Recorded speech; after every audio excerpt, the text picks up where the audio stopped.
He wore the uniform, he carried the badge, he even had the smile of a seasoned pilot. But when one K-9 refused to let him board, the entire flight was grounded, and what they found hidden inside his jacket was never meant to be discovered. 1. Bark saved 150 lives. This isn't just a story, it's a warning.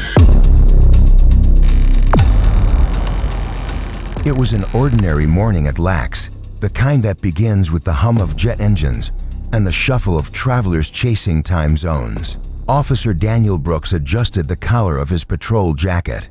As he stepped into Terminal 5, December air bit through the Los Angeles chill, rare but real. His K-9 partner, Thor, a sharp-nosed German shepherd with an unmatched detection record, walked calmly by his side. Thor had been with the airport K-9 unit for nearly 4 years. Together, they'd sniffed out everything from cocaine stuffed inside baby formula cans to a disassembled Glock hidden in a tourist's thermos.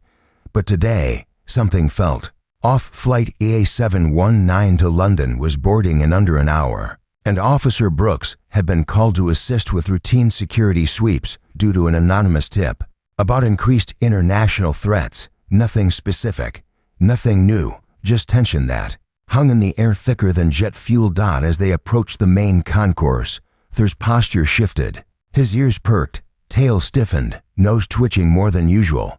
Brooks noticed instantly. His grip tightened on the leash. Thor was trained not to react unless something was definitely wrong, and when he did, he never made mistakes. Passengers were lining up at gate 53, and the flight crew had just arrived. 3 pilots in pressed uniforms, polished, calm, smiling. A picture of professionalism. But Thor stopped dead in his tracks. His eyes locked onto the middle pilot, a tall man with deep-set eyes and a faint accent. The man's ID badge read Captain Douglas West, and everything about him seemed normal except Thor didn't move. Then came the sound Brooks knew too well, a low, guttural growl. Not the kind that warned of violence, the kind that whispered danger.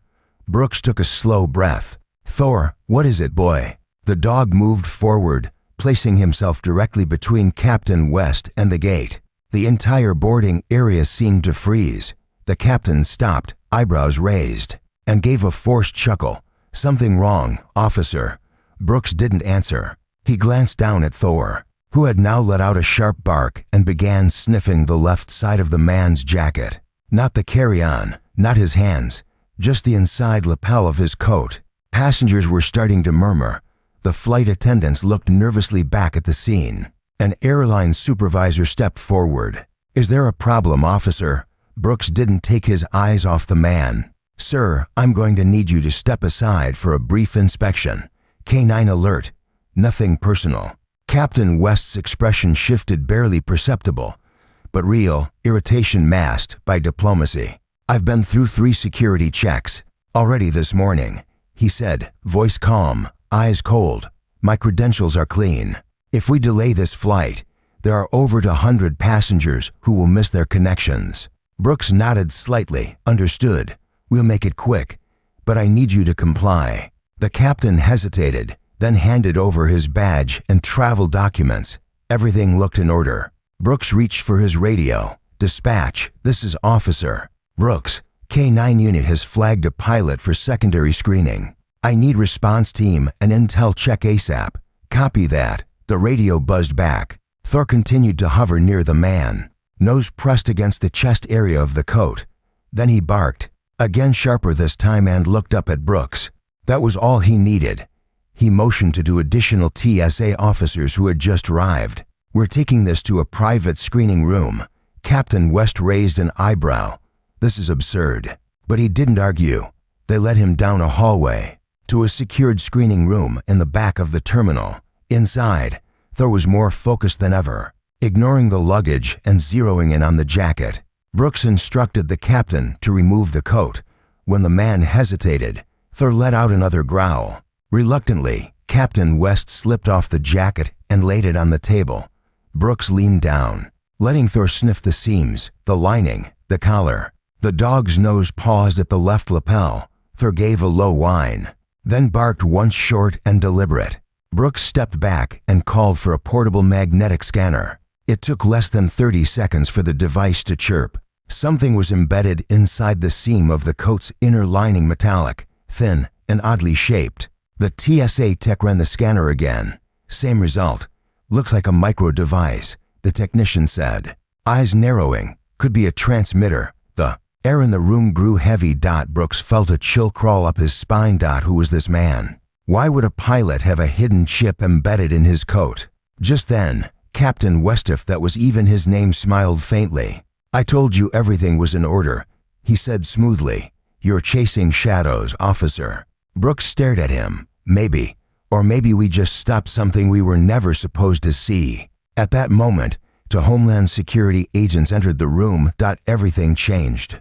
The two Homeland Security agents didn't waste time. They moved like they'd done this before, one heading straight to the pilot, the other to the table with the jacket. The taller agent nodded at Brooks. You did the right thing calling us in. Brooks didn't reply. His hand rested calmly on Thur's leash, but his eyes were locked onto the man across the room.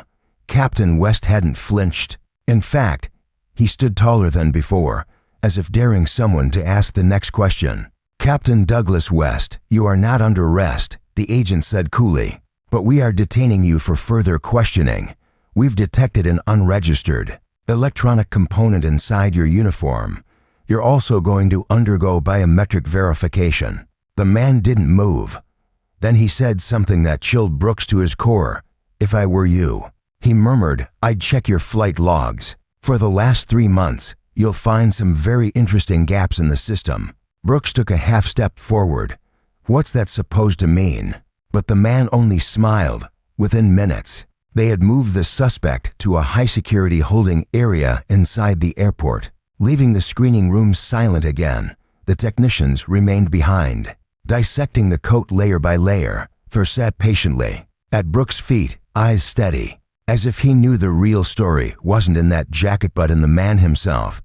10 minutes later, one of the technicians spoke. Got something.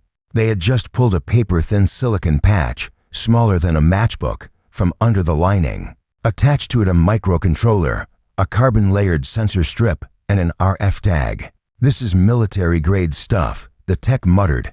Low frequency, signal transmitter, and this, he held up a tiny silver bead embedded in the corner of the patch. This is a pulse activator, probably designed to send a signal when the wearer reaches a certain altitude.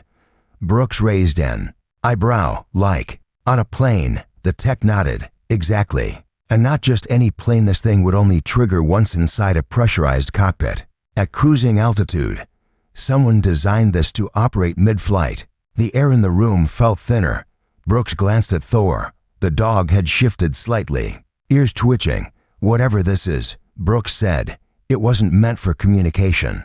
It was meant to activate something. 2 hours later, the biometric scan came back. Captain Douglas West wasn't Captain Douglas West. His fingerprints didn't match any record in the airline's database. His iris skin returned blank, and most damning of all, the real Captain West had been reported missing 2 months ago.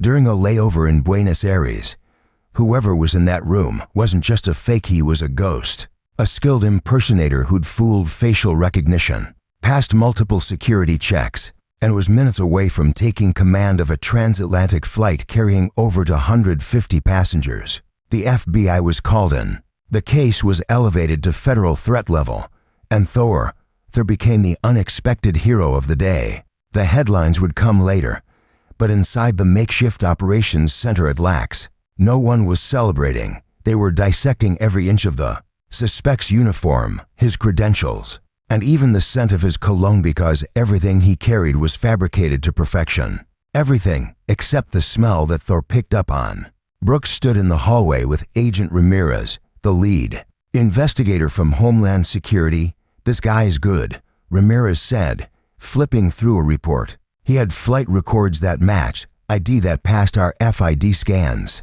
Even his badge barcode linked to the right employee profile. That means someone on the inside helped build his identity. Brooks stared down the hall toward the holding cell. You think he's working alone? Ramirez scoffed.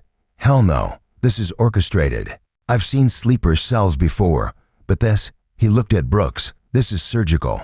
These guys don't just want to hijack planes, they wanted a break. Public trust make people afraid of what's behind the cockpit door. Just then, a voice came over the secured comms line, confirming secondary threat. A matching RF signal has been detected aboard flight for 19 departing JFK to Munich. Crew just boarded 30 minutes ago. Manifest shows a Captain L. Reese. That name doesn't exist in any airline personnel database.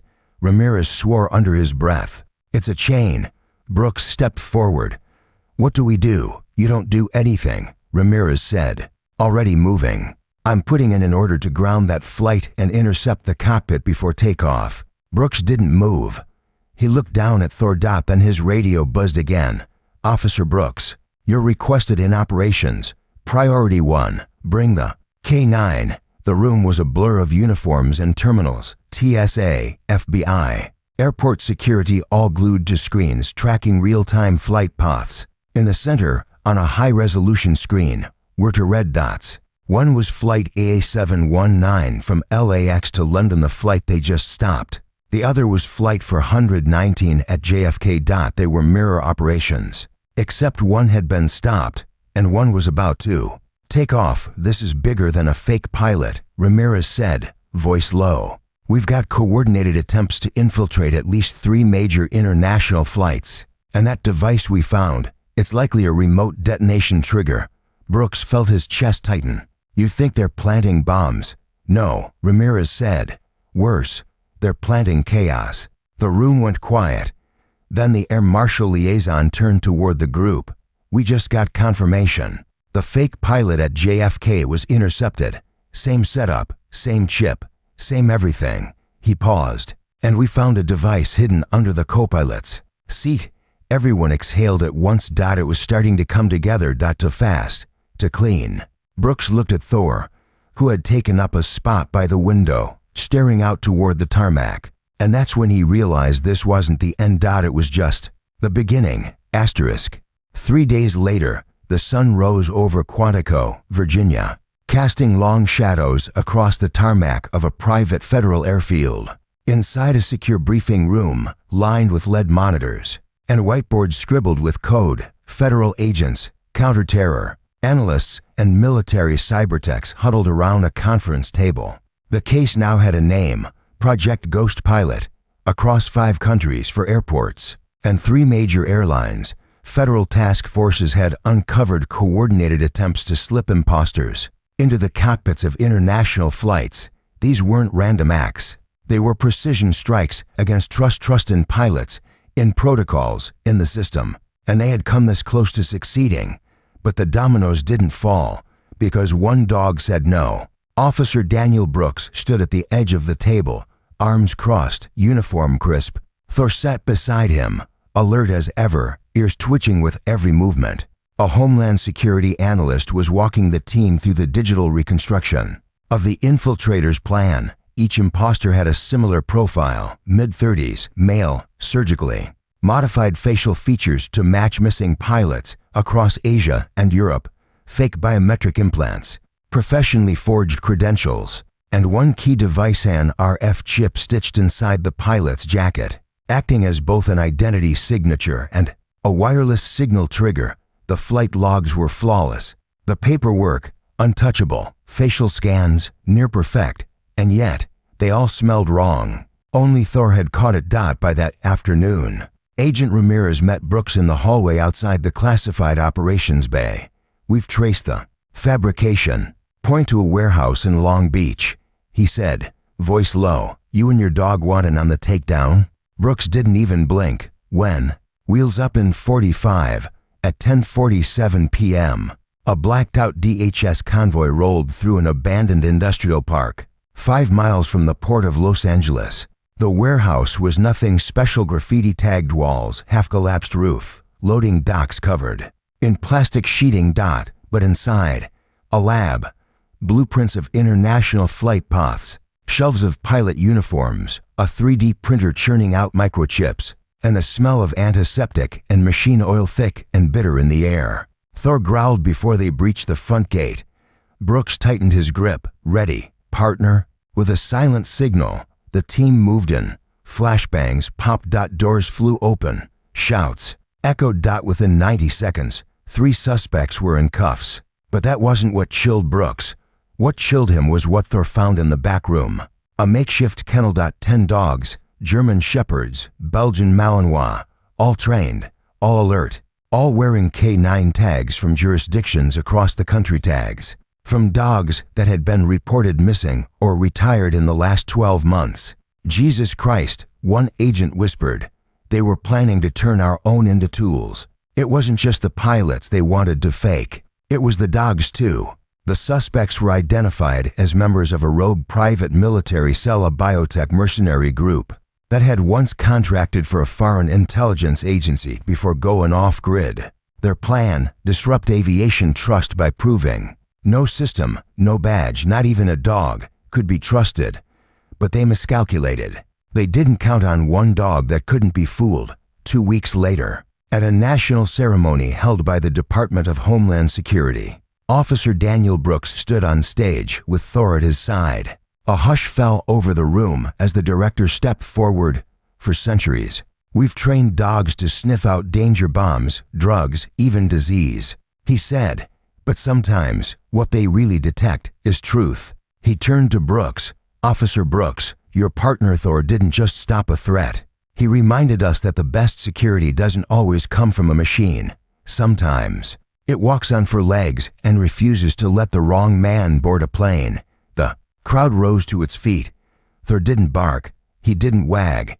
He just sat, proud, steady, silent, like a sentinel who knew the job wasn't done. That night, back at Lax, Brooks clipped the leash onto Thor's harness one more time. The terminal was quiet, the rush of engines distant. As they walked past gate 53, the same gate where it all began, Brooks slowed, looked down at his partner, and said, "Still don't trust anyone in a uniform unless you've had a good sniff." Thor's ears twitched. Nose lifted. Then, ever so slightly, he leaned into Brooks' side, and the world, for now, was safe again. The story is based on real K9 unit protocols and federal aviation security procedures. While some elements have been fictionalized, the courage behind them is very real, like stories where instinct and loyalty save lives. Subscribe to Real Cops USA, where heroes don't always wear capes.